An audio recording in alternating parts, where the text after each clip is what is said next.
today's video tayo magluluto na nga lang ito. Ang ating luto, Paano ba to? Sinabawang tuna. Ano ba luto to? Tinola? Sinabawan? Kinamatisang tuna? Ano bang tawag niyo sa lutong ganito? Basta, ihalo pakukuluan lang natin to. Tanglad. Pinipit-pit ko yung tanglad. Hindi ko sinasama yung dahon. Matumi kasi. Pinipit-pit ko lang yung pinakadulo. Tapos yan. Mekos-mekos natin. Tapos, dahon ng malunggay ang gusto ko. Siyempre, ang ating tuna. Perfect. Ilalagay na natin itong ating tanglad para habang kumukulo yung ating tubig ay lumasap na yan. Basta, pag sabay-sabay na natin, gutom na ako ay sama-sama rin naman yun sa tiyan mamaya. Uy, ang perfect na. Bango na ng tanglad. Ihalo na natin itong kimiatis. Nagutom na ako lalo nito.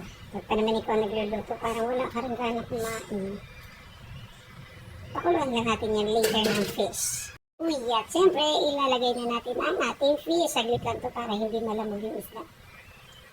Mga isang kulo lang to. Sakit na natin din patayin.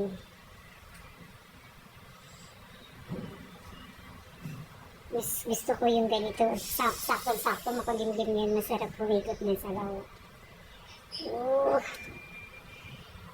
Wala nang sasarap pa sa tuna. Favorites. Lagyan natin lang.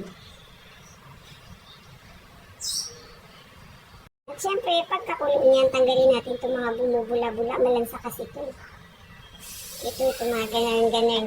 Pagkakulo niyan, tapos yan, okay. So, alright na yan. Uy, perfect na. Ilagay na natin itong ating mga dahon-dahon. See? Ganyan lang siya.